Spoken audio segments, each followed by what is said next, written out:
നമസ്കാരം, കാസ്കര യൂട്യൂബ് ചാനലിലേക്ക് എല്ലാവർക്കും സ്വാഗതം. ഞാൻ ഇന്ന് വന്നിരിക്കുന്നത് ആലോ ദേശത്തുള്ള BRDയിലാണ്. BRDയിൽ നമ്മുടെ സ്വിഫ്റ്റിൻ്റെ ഒരു വേരിയൻറ്റ് റിവ്യൂ ചെയ്യാനുള്ള ഏരിയ വന്നിരിക്കുന്നതാണ്. സ്വിഫ്റ്റ് എന്ന് പറയുന്നത് നമുക്കറിയാം, ഇതിപ്പോൾ 4th ജനറേഷൻ മോഡലാണ് നമ്മളിപ്പോൾ കണ്ടുകൊണ്ടിരിക്കുന്നത്. ഈ ഒരു വേരിയൻറ്റ് എന്ന് പറയുമ്പോൾ VXi ഓപ്ഷണൽ മോഡലാണ്. അതായത് സെക്കൻഡ് വേരിയൻറ്റിൻ്റെ ഒപ്പം തന്നെ ഒരു അഡീഷണൽ ഫീച്ചേഴ്സ് കൂടെ ആഡ് ചെയ്ത് വരുന്നതാണ് VXi ഓപ്ഷൻ. അപ്പോൾ VXi അതുപോലെ തന്നെ VXi ഓപ്ഷണൽ പരിഗണിക്കുന്നവർക്ക് ഈ ഒരു റിവ്യൂ എന്തായാലും ഹെൽപ്ഫുൾ ആയിരിക്കുമെന്ന് കരുതുന്നു. അപ്പോൾ വീഡിയോ മുന്നിലേക്ക് പോകുന്നതിന് മുമ്പായിട്ട് എൻ്റെ ചാനൽ നിങ്ങൾ ആദ്യമായി കാണുക, ചാനൽ സബ്സ്ക്രൈബ് ചെയ്യുക, ഒപ്പം തന്നെ ബെല്ലൈക്കൺ എനേബിൾ ചെയ്ത് ഫോളോ ചെയ്യുക. സ്വിഫ്റ്റിൻ്റെ 3rd ജനറേഷൻ തൊട്ട് നമുക്ക് കാണുമ്പോൾ മിനി കൂപ്പറോട് ഇൻസ്പയർഡ് ഡിസൈനാണ് വാഹനത്തിൽ നൽകിയത് നമുക്ക് മനസ്സിലാക്കാൻ സാധിക്കും. 4th ജനറേഷൻ തൊട്ട് ഇതിൻ്റെ ഒരു ഗ്രില്ല് വരുമ്പോൾ അത്യാവശ്യം വലിപ്പം കൂടി ഗ്രില്ലാണ്. അതിൽ തന്നെ അതിന് പിയാനോ ബ്ലാക്ക് ഫിനിഷ് നൽകിയിട്ടുണ്ട്. അത്യാവശ്യം വലിപ്പം കൂടിയ എയർ വെൻസറാണ് ഗ്രില്ലിൽ നൽകിയിരിക്കുന്നത്. ബമ്പറിന് താഴെയായിട്ട് ചെറിയൊരു എയർ ഡാം സെറ്റപ്പ് കൊടുത്തിട്ടുണ്ട്. അതിന് ബ്ലാക്ക് ഫിനിഷ് നൽകിയിരിക്കുന്നു. ഈ ഒരു വേരിയൻ്റ് ആയതുകൊണ്ട് തന്നെ ഇത് നമുക്ക് ഫോഗ് ലാമ്പ് സെറ്റപ്പ് അവൈലബിൾ അല്ല. ബട്ട് നിങ്ങൾക്ക് ആക്സറീസിലൂടെ നിങ്ങൾക്ക് അത് അഡീഷണൽ ചെയ്യാൻ ഓപ്ഷൻ ഉണ്ട്. ആൻഡ് ഇനി ഹെഡ് ലാമ്പിലേക്ക് നോക്കുമ്പോൾ ഒരു ബൈ ഫംഗ്ഷൻ ആയിട്ടുള്ള പ്രൊജക്ടർ ഹാലജൻ ഹെഡ് ലാമ്പ് യൂണിറ്റാണ് നൽകിയിരിക്കുന്നത്. DRLല്ല നൽകിയിരിക്കുന്നത്. DRL പകരമായിട്ട് ഒരു ക്രോം ഇൻസേർട്ട് കൊടുത്തിട്ടുണ്ട്. നമുക്ക് കാഴ്ചപ്പെടുന്ന DRL എന്ന രീതിയിൽ തോന്നിപ്പിക്കാം. അതിന് താഴെയായിട്ട് പാർക്ക് ലാമ്പും അതുപോലെ തന്നെ ഇൻഡിക്കേറ്റേഴ്സും ഹാലോജനിൽ തന്നെ കൊടുത്തിരിക്കുന്നു. ഈ ഒരു വേരിയന്റിലെ എഞ്ചിൻ കാര്യം നോക്കുകയാണെന്നുണ്ടെങ്കിൽ 1190cc inline 3 cylinder naturally aspirated petrol എഞ്ചിനാണ് വരുന്നത്. ഇതിൽ തന്നെ നമുക്ക് ഐഡിൽ സ്റ്റോപ്പ് സ്റ്റാർട്ട് ഫംഗ്ഷൻ വരുന്നുണ്ട്. നമുക്ക് CNGയിലേക്ക് ആകുമ്പോൾ ഐഡിൽ സ്റ്റോപ്പ് സ്റ്റാർട്ട് വരുന്നില്ല. അതിൻ്റെ ട്രാൻസ്മിഷൻ നോക്കുകയാണെന്നുണ്ടെങ്കിൽ നമുക്ക് 5 സ്പീഡ് മാനുവലും 5 സ്പീഡ് AMT ആണ് ഈ ഒരു പെട്രോൾ ബേസ്ഡ് ആയിട്ടുള്ള എഞ്ചിനിൽ വരുന്നത്. CNGയിലേക്ക് വരുമ്പോൾ നമുക്കതിൽ 5 സ്പീഡ് മാനുവൽ മാത്രമേ അവൈലബിൾ ആയിട്ട് വരുന്നുള്ളൂ. ഇനി പെട്രോൾ എഞ്ചിൻ്റെ ഔട്ട്പുട്ട് നോക്കുകയാണെങ്കിൽ 82 PS അതുപോലെ തന്നെ 112 ടോർക്കാണ് പ്രൊഡ്യൂസ് ചെയ്യുന്നത്. CNGയിലേക്ക് വരുമ്പോൾ അത് 70 PS 102 ടോർക്കാണ് പ്രൊഡ്യൂസ് ചെയ്യുന്നത്. സ്വിഫ്റ്റിൽ വരുന്ന ഈ ഒരു എഞ്ചിൻ എന്ന് പറയുമ്പോൾ Z12E എന്ന് പറഞ്ഞ സീരീസിലെ പുതിയ എഞ്ചിനാണ്. അതുകൊണ്ടാണ് 3 സിലിണ്ടർ വരുന്നത്. അതുകൊണ്ട് ഔട്ട്പുട്ടും കുറവാണ്. നമുക്ക് ബലേനയിലും അതുപോലെ ഇതിന് മുമ്പുണ്ടായ സ്വിഫ്റ്റിലൊക്കെ നോക്കുകയാണെങ്കിൽ K12M K12N എന്ന എഞ്ചിൻ സീരീസാണ് വന്നുകൊണ്ടിരുന്നത്. അതിലേക്ക് ആകുമ്പോൾ ഏകദേശം 83 ഹോഴ്സ് പവർ അതുപോലെ തന്നെ 89 ഹോഴ്സ് പവറാണ് ഔട്ട്പുട്ട് വന്നിട്ടുള്ളത്. കുറച്ചുകൂടി പെർഫോമൻസ് രീതിയിൽ കുറച്ചുകൂടി ഇമ്പ്രൂവ്ഡ് ആയിരുന്നു ആ ഒരു എഞ്ചിൻസ് വരുമ്പോൾ. ഇത് നമുക്ക് സ്റ്റാർട്ടിങ്ങിൽ തന്നെ ചെറിയ രീതിയിലുള്ള ഒരു വൈബ്രേഷൻ കാര്യങ്ങൾ നമുക്ക് ലഭിക്കുന്നുണ്ട്. അപ്പോൾ അതുകൊണ്ട് തന്നെ ഇതിന് മുമ്പ് യൂസ് ചെയ്ത വ്യക്തികളുണ്ടെങ്കിൽ കസ്റ്റമേഴ്സ് ഉണ്ടെങ്കിൽ ഇതിലേക്ക് വരുമ്പോൾ ചെറിയൊരു ഡിസ്കംഫർട്ട് നമുക്ക് തോന്നാൻ ചാൻസ് ഉണ്ട്. ഇനി ഒരു പർട്ടിക്കുലർ മോഡലിൻ്റെ ടയർ സൈസ് നോക്കണമെങ്കിൽ 165 80 14 വരുന്നത്. അതും സ്റ്റീൽ ഡിസ്കിലാണ്.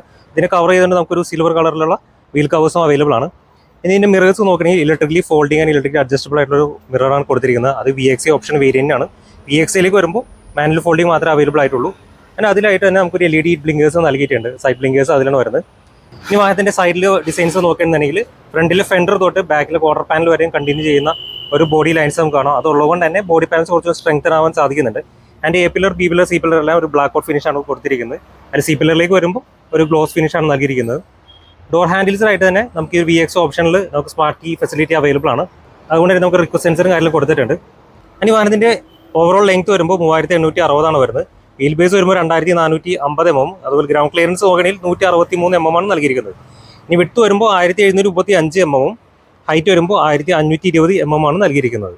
ഇനി മോഡലിൻ്റെ ഡോർ പാഡ്സ് നമ്മൾ നോക്കിയിട്ടുണ്ടെങ്കിൽ ഫാബ്രിക് അതുപോലെ തന്നെ പ്ലാസ്റ്റിക് മിക്സ് ആയിട്ടുള്ള ഒരു ഡോർ പാഡ്സ് ആണ് കൊടുത്തിരിക്കുന്നത്. ഫ്രണ്ട് 2 ഡോർസിലായിട്ട് നമുക്ക് പോക്കറ്റ്സ് അവൈലബിൾ ആണ്. അതിൽ മാഗസിൻസോ അല്ലെങ്കിൽ വേറെ എന്തെങ്കിലും കീപ്പ് ചെയ്യാൻ ഓപ്ഷൻ ഉണ്ട്. അതുപോലെ തന്നെ ബോട്ടിൽ ഹോൾഡർ നമുക്ക് അവൈലബിൾ ആണ്. അതിൻ്റെ ഡോർ ലിവേഴ്സിലായിട്ട് ഒരു ക്രോം ഫിനിഷ് നൽകിയിട്ടുണ്ട്. ഇനി അതിൻ്റെ ബാക്കിലത്തെ ഡോർസിലേക്ക് വരുമ്പോൾ നമുക്ക് പോക്കറ്റ്സ് കാര്യങ്ങൾ അവൈലബിൾ അല്ല. അതിൽ ജസ്റ്റ് ഒരു ബോട്ടിൽ ഹോൾഡർ മാത്രമേ നൽകിയിട്ടുള്ളൂ. ആൻഡ് ഫുള്ളി പ്ലാസ്റ്റിക് ആയിട്ടുള്ള ഒരു ഡോർ പാഡ്സാണ് കൊടുത്തിരിക്കുന്നത്. ആൻഡ് ക്രോം ഇൻസേർട്സും ആ ഡോർ ലിവേഴ്സും നൽകിയിട്ടുണ്ട്. ഫുൾ ബ്ലാക്ക് ഫിനിഷോട് കൂടിയുള്ള ഒരു ഫാബ്രിക് സീറ്റ്സാണ് വാഹനം നൽകിയിരിക്കുന്നത്. ഫ്രണ്ടിലെ സീറ്റ്സ് വരുമ്പോൾ ബക്കറ്റ് ടൈപ്പ് ഡിസൈനിലാണ്. അതുകൊണ്ട് തന്നെ കംഫർട്ട് സപ്പോർട്ടും ഒട്ടും മോശമല്ലാതെ നമുക്ക് പറയാം. ഫ്രണ്ടിലെ സീറ്റിലേക്ക് വരുമ്പോൾ ഹൈറ്റ് അഡ്ജസ്റ്റബിൾ ഹെഡ്രസ്റ്റാണ് വരുന്നത്. ആൻഡ് ബാക്ക് സീറ്റ്സിലേക്ക് നോക്കുകയാണെങ്കിൽ ഫിക്സഡ് ടൈപ്പ് ഹെഡ്രസ്റ്റാണ് കൊടുത്തിരിക്കുന്നത്. അതിൻ്റെ 3 പോയിന്റ് സീറ്റ് ബെൽറ്റ്സ് നൽകിയിട്ടുണ്ട്. സ്വിഫ്റ്റ് എന്ന് പറയുമ്പോൾ നമുക്കറിയാം ഒരു സ്പോർട്ടി ആയിട്ടുള്ള ഒരു ഹാച്ച് ബാക്ക് ആണ് ഇന്ത്യൻ മാനുഫാക്ചേഴ്സ് നമുക്ക് കിട്ടുന്നത്. അതുകൊണ്ട് തന്നെ ആ ഒരു സ്പോർട്ട്നെസ് കീപ്പ് ചെയ്യാൻ വേണ്ടിയിട്ടാണ് ഇന്റീരിയർ ഫുൾ ബ്ലാക്ക് ആയിട്ട് നൽകിയിരിക്കുന്നത്. അത് കുറച്ച് ആളുകൾക്ക് ചിലപ്പോൾ അത് ഇഷ്ടപ്പെടണമെന്നില്ല. കാരണം ബ്ലാക്കിന് പൂർണ്ണമായിട്ട് ഇഷ്ടപ്പെടുന്ന ആൾക്കാരില്ല. കുറച്ചൊരു BG വേണമെന്നുള്ള താല്പര്യമുള്ളവർക്ക് ഈ പറഞ്ഞ ഡിസൈർ പോലുള്ള വാഹനങ്ങളൊക്കെ ഉണ്ട്. അങ്ങനത്തെ രീതിയിൽ നോക്കാം. സ്പോർട്ടി ഒരു ഫീൽ കിട്ടണമെന്നുണ്ടെങ്കിൽ നമുക്ക് ഫുൾ ബ്ലാക്ക് ആയിട്ടുള്ള ഇന്റീരിയേഴ്സ് തന്നെ വരണം. അതുകൊണ്ടാണ് സ്വിഫ്റ്റിന് ഇപ്പോഴും അങ്ങനെ തന്നെ മെയിൻറ്റെയിൻ ചെയ്യുന്നത്. അതിൻ്റെ പ്ലാസ്റ്റിക് ക്വാളിറ്റി കാര്യങ്ങളെല്ലാം നോക്കുകയാണെങ്കിൽ തരക്കില്ലാത്ത ഒരു ആവറേജിന് മേളിൽ മെയിൻറ്റെയിൻ ചെയ്യുന്നുണ്ട്. അതിൻ്റെ ഫുൾ ടെക്സ്റ്റേഴ്സും കാര്യങ്ങളായിട്ടുള്ള പല രീതിയിലുള്ള ടെക്സ്റ്റേഴ്സും കാര്യങ്ങളാണ് ഇതിൻ്റെ ഒരു ഇന്റീരിയറിൽ നൽകിയിരിക്കുന്നത്. ഡോർ പാഡ്സിലും അതുപോലെ ഡാഷ് ബോർഡ്സിലും നമുക്ക് കാണാൻ പറ്റും. ഇനി ഗ്ലൗ ബോക്സ് നോക്കുകയാണെന്നുണ്ടെങ്കിൽ ഒരു തരക്കേടില്ലാത്ത സ്പേസ് കാര്യങ്ങൾ പ്രൊവൈഡ് ചെയ്യുന്നുണ്ട്. ആൻഡ് AC വെൻസിലൊന്നും വേറെ ക്രോം ഇൻസേർട്സും കാര്യങ്ങളൊന്നും വരുന്നില്ല. ജസ്റ്റ് മാറ്റ് ഫിനിഷ് ആയിട്ടുള്ള ഒരു ആവറേജ് ഒരു നോർമൽ ടൈപ്പ് AC വെൻസിൻ്റെ ഡിസൈൻസാണ് കൊടുത്തിരിക്കുന്നത്.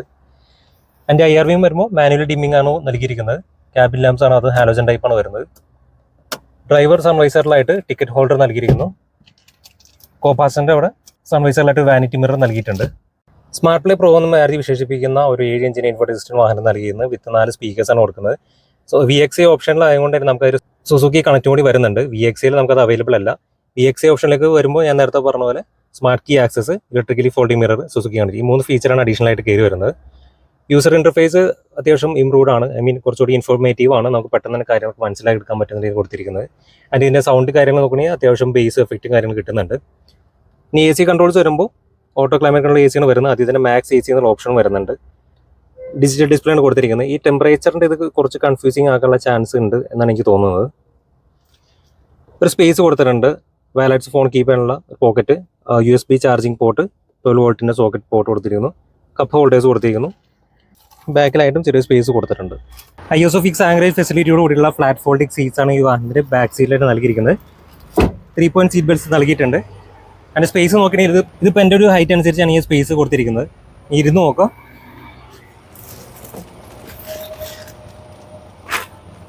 ഏകദേശം നമുക്ക് ഇത്രയും ആണ് ലെഗ് സ്പേസ് കിട്ടുന്നത്, ഏകദേശം ഒരു 3 ഇഞ്ചിന് അടുത്ത്. പക്ഷേ നമുക്ക് ഒരുപാട് കാലം നീട്ടാൻ പറ്റത്തില്ല. കാരണം എൻ്റെ ഒരു ഹൈറ്റ് അനുസരിച്ച് വരുമ്പോൾ 5'9" വരുന്നത്. അത് വെച്ചിട്ടാണ് ഞാൻ കീപ്പ് ചെയ്ത് ഫ്രണ്ടിൽ നിർത്തിയിരിക്കുന്നത്, സീറ്റ് നിർത്തിയിരിക്കുന്നത്. അപ്പോൾ ഇത്രയും സ്പേസ് നമുക്ക് കിട്ടുന്നത്. ഇപ്പോൾ അതിനേക്കാൾ ഒരു 5 അടിയുള്ളവർക്കൊക്കെ ഈസി ആയിട്ട് ട്രാവൽ ചെയ്യാം. ഒരു 6 അടി ഹൈറ്റ് ഉള്ളവർക്കൊക്കെ കുറച്ച് കംഫർട്ട്നെസ് കുറവുണ്ടാകാൻ ചാൻസ് ഉണ്ട്. ബട്ട് എന്നാലും ഒരുപാട് ലോങ് പോകുമ്പോഴാണ് ബുദ്ധിമുട്ട് തോന്നുള്ളൂ. നമുക്ക് ഷോർട്ട് ഡിസ്റ്റൻസ് ഒക്കെ ആണെങ്കിൽ വലിയ ബുദ്ധിമുട്ട് വരില്ല. സെൻറ്റർ ടണലാണെങ്കിൽ കുറച്ചുകൂടി റേസ്ഡ് ആണ് വരുന്നത്. PD വെഹിക്കിൾ ആയതുകൊണ്ട് തന്നെ നമുക്ക് കുറച്ച് ഐറ്റംസ് ഒക്കെ വരുന്നത്, നമുക്ക് റിമൂവ് ചെയ്യാൻ ഓപ്ഷൻ ഇല്ല. സെൻറ്റർ ടണലിൽ കുറച്ച് ഹൈറ്റ് ആയതുകൊണ്ട് തന്നെ നടക്കിരിക്കാൻ പാസ് കുറച്ച് ഡിസ്കംഫർട്ട് ഉണ്ടാകാൻ ചാൻസ് ഉണ്ട്. ഇനി വാഹനത്തിൻ്റെ റിയർ സെക്ഷൻ നോക്കുകയാണെങ്കിൽ LED ഹാലോജൻ കമ്പനിയുള്ള ടെയിൽ ലാമ്പ് യൂണിറ്റ് ആണ് വരുന്നത്. അതായത് പാർക്ക് ലാമ്പും സ്റ്റോപ്പിംഗ് ലാമ്പും എല്ലാം LED ആണ് വരുന്നത്. റിവേഴ്സ് ആൻഡ് ഇൻഡിക്കേറ്റേഴ്സ് എല്ലാം ഹാലോജൻ ആണ് നൽകിയിരിക്കുന്നത്. ബൂട്ടിലേക്ക് വരുമ്പോൾ നമ്മൾ നേരത്തെ പറഞ്ഞ ഫെൻഡറിൽ തുടങ്ങുന്ന ആ ഒരു ഡിസൈൻ കാര്യങ്ങൾ, കേവ് കാര്യങ്ങളെല്ലാം ബൂട്ടിലേക്കും കൊണ്ടുവരുന്നുണ്ട്. അതുകൊണ്ട് തന്നെ ബൂട്ട് കുറച്ച് സ്ട്രെങ്തൻ ആക്കാൻ സാധിക്കും. ബൂട്ടിൻ്റെ പാനൽസ് കാര്യങ്ങളെല്ലാം. വിൻഷീൽഡ് വരുമ്പോൾ നമുക്ക് D4 ലൈൻസ് വരുന്നുണ്ട്. വൈപ്പേഴ്സ് ഒന്നും അവൈലബിൾ അല്ല. റൂഫ് ഫാനിന് വരുമ്പോൾ കൺവെൻഷണൽ ടൈപ്പ് ആൻറ്റിയാണ് നൽകിയിരിക്കുന്നത്. ബമ്പർ നമുക്ക് ബാക്കിലെ ഡിസൈൻ നോക്കുമ്പോൾ പ്രീവിയസ് ജനറേഷനോട് സാമ്യമായിട്ട് രീതിയാണ് ഡിസൈൻ ചെയ്തിരിക്കുന്നത്. ബമ്പറിലായിട്ട് പാർക്കിംഗ് സെൻസേഴ്സ് കൊടുത്തിട്ടുണ്ട്. അതിൻ്റെ താഴെയായിട്ട് നമുക്ക് റിഫ്ലക്ടേഴ്സ് നൽകിയിട്ടുണ്ട്. ഈ ബൂട്ട് നോക്കുകയാണെങ്കിൽ 265 ലിറ്ററിൻ്റെ ബൂട്ട് സ്പേസ് ആണ് ഈ ഒരു വാഹനത്തിൽ നൽകിയിരിക്കുന്നത്. പാസറ്ററി നമുക്ക് ഒരു വേരിയൻറ്റിൽ വരുന്നുണ്ട്. അപ്പോൾ ഇതാണ് നമ്മുടെ കീ വരുന്നത് സ്വിഫ്റ്റ് VXA ഓപ്ഷനലിൻ്റെ. നമുക്ക് റിക്വസ്റ്റ് സെൻസർ പ്രസ് ചെയ്ത് അകത്ത് കയറാം. നമുക്കിവിടെ ഡെഡ് പെഡൽ കാര്യങ്ങളെല്ലാം നമുക്ക് ഈ ഒരു മോഡലിൽ വരുന്നുണ്ട്. ഫുഡ് ഓപ്പൺ ചെയ്യാനും അതുപോലെ ഫ്യൂവലിൻ്റെ ഓപ്പൺ ചെയ്യാനുള്ള ഓപ്ഷനാണ് നൽകിയിരിക്കുന്നത്. ID സ്റ്റോപ്പ് സ്റ്റാർട്ട് സ്വിച്ച് ചെയ്യാനുള്ള ഓപ്ഷനാണ് നൽകിയിരിക്കുന്നത്. ഹെഡ് ലാമ്പ് ലെവലിങ്ങിൻ്റെ അതുപോലെ ESP ഓഫ് ചെയ്യാനുള്ള ഓപ്ഷനും നൽകിയിട്ടുണ്ട്. സ്മാർട്ട് കീ ആയതുകൊണ്ട് തന്നെ പുഷ് ബട്ടണാണ് നൽകിയിരിക്കുന്നത്. അതിൻ്റെ ഡോർ പാഡിലേക്ക് വരുമ്പോൾ നമുക്ക് ഓറിയമിൻ്റെ കൺട്രോൾസും അതുപോലെ തന്നെ പവർ വിൻഡോയുടെ കൺട്രോൾസ് എല്ലാം നൽകിയിട്ടുണ്ട്. ഇനി ഒരു മോഡലിലെ സ്റ്റിയറിംഗ് നോക്കണമെങ്കിൽ ഫ്ലാറ്റ് ബോട്ടം ആയിട്ടുള്ള സ്റ്റിയറിംഗ് ആണ് വരുന്നത്. അത്യാവശ്യം വലിപ്പമുള്ള സ്റ്റിയറിംഗ് ആണ്. 3 സ്പോക്കാണ് വരുന്നത്. അതിൽ തന്നെ അലുമിനിയം ഫിനിഷും ഇൻസേർട്സ് നൽകിയിട്ടുണ്ട്. ലെഫ്റ്റിലായിട്ട് നമുക്ക് ഇൻഫർടൈൻമെൻറ്റ് കൺട്രോൾസ് ആണ് വരുന്നത്. ഇൻസ്ട്രുമെന്റ് ക്ലസ്റ്റർ നോക്കുകയാണെങ്കിൽ അത്യാവശ്യം സ്പോർട്ടി ആയിട്ടുള്ള ക്ലസ്റ്ററാണ് കൊടുത്തിരിക്കുന്നത്. RPM ഓട്ടോമേറ്റും കാര്യം കൊടുത്തിട്ടുണ്ട്. അതിൻ്റെ സെൻട്രലായിട്ട് നമുക്കൊരു MID കൊടുത്തിട്ടുണ്ട്, ഒരു ബ്ലാക്ക് ആൻഡ് വൈറ്റ്. അതിൽ തന്നെ seat belt reminders, trip, temperature, അതുപോലെ ഫ്യൂൽ എഫിഷ്യൻസി കാര്യങ്ങളെല്ലാം ഇതിൽ തന്നെ നൽകുന്നുണ്ട്. അതിൻ്റെ സ്റ്റിയറിംഗ് വരുമ്പോൾ ടിൽറ്റബിൾ ടൈപ്പും കൂടിയാണ് വരുന്നത്. അതിൽ ഇത് നമുക്ക് ഇൻഫർടൈൻമെൻറ്റ് കൺട്രോൾസിൽ വരുമ്പോൾ ബ്ലൂടൂത്ത് കണക്ട് ചെയ്യുന്ന ഓപ്ഷൻസ് ആണ്. കോൾ കണക്ട് ചെയ്യാനും ഡിസ്കണക്ട് ചെയ്യാനും അതിന് വോയിസ് കമാൻഡുള്ള ഓപ്ഷൻ നൽകിയിട്ടുണ്ട്. ഹൈറ്റ് അഡ്ജസ്റ്റബിൾ ഓപ്ഷൻ ഡ്രൈവർ സീറ്റിന് ഇല്ലെങ്കിൽ പോലും നമുക്ക് അത്യാവശ്യം നല്ല സറൗണ്ടിങ് വ്യൂ നല്ല രീതിയിൽ കിട്ടുന്നത്. കാരണം വിസിബിലിറ്റി നല്ല രീതിയിലാണ് കൊടുത്തിരിക്കുന്നത്. ഡോറിൻ്റെ ബെൽറ്റ് ലൈൻസ് കാര്യങ്ങളെല്ലാം കുറച്ച് താഴ്ന്നിരിക്കുന്നത് തന്നെ നമുക്ക് നല്ല വിസിബിലിറ്റി വരുന്നുണ്ട്. ഒരു 5.5 അടി ഹൈറ്റ് ഉള്ളവർക്കാണെങ്കിലും തറകില്ലാത്ത രീതിയിൽ അത് നല്ല കോൺഫിഡൻസ് തന്നെ വണ്ടി കൊണ്ടെടുക്കാൻ പറ്റും. ഇനി വാഹനത്തിൻ്റെ സേഫ്റ്റി കാര്യം നോക്കുന്നുണ്ടെങ്കിൽ 6 എയർ ബാഗ് സെറ്റപ്പാണ് വാഹനത്തിൻ്റെ സ്റ്റാൻഡേർഡ് ആയിട്ട് വരുന്നത്. Driver side, co driver side, and curtain air ബാഗ്സും അതിൻ്റെ സീറ്റിൻ്റെ സൈഡിലായിട്ട് നമുക്ക് വരുന്നുണ്ട്. അങ്ങനെ 6 എയർ ബാഗ്സ് ആണ് വരുന്നത്. And ABS with EBD brake system ആണ് വരുന്നത്. Electronic stability programme, hill hold assist, pre tension with load limited seat belts ആണ് നൽകിയിരിക്കുന്നത്. ആൻഡ് 3 പോയിന്റ് സീറ്റ് ബെൽറ്റ്സ് ആണ് അക്രോസ് എല്ലാ വേരിയൻസിലും വരുന്നത്.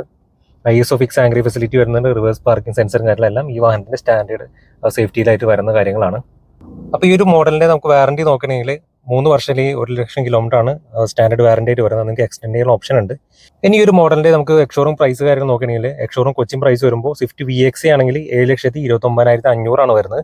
അതുപോലെ സ്വിഫ്റ്റ് VXA ഓപ്ഷനിലാണെങ്കിൽ അതായത് ഈ പർട്ടിക്കുലർ നമ്മളിപ്പോൾ റിവ്യൂ ചെയ്ത മോഡലാണെങ്കിൽ 7,56,500 ആണ് എക്സ്ഷോറൂം കൊച്ചിൻ പ്രൈസ് വരുന്നത്. അപ്പോൾ ഇതിന് ഡിസ്കൗണ്ട്സും കാര്യങ്ങളൊക്കെ അറിയാനായിട്ട് ഞാൻ താഴെ ഒരു നമ്പർ കൊടുക്കാം, BRDയുടെ. ആ നമ്പറിൽ കോൺടാക്ട് ചെയ്താൽ നിങ്ങൾക്ക് ഡിസ്കൗണ്ട്സ് എത്രമാത്രം ഉണ്ടെന്ന് എല്ലാ കാര്യവും നിങ്ങൾക്ക് അവർ പറഞ്ഞു തരുന്നതായിരിക്കും. അതുപോലെ തന്നെ ടെസ്റ്റ് ഡ്രൈവ് കാര്യങ്ങൾക്ക് വേണമെങ്കിലും ഇവർ താഴത്തെ നമ്പറിൽ കോൺടാക്ട് ചെയ്താൽ മതി. നിങ്ങളുടെ ഓഫീസിലോ അതോ വീട്ടിലോ അവർ വണ്ടി എത്തിക്കുന്നതായിരിക്കും.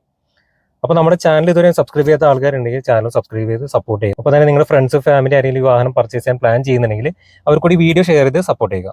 അപ്പോൾ അടുത്തൊരു വീഡിയോയിൽ കാണും വരെ എല്ലാവർക്കും നന്ദി, നമസ്കാരം.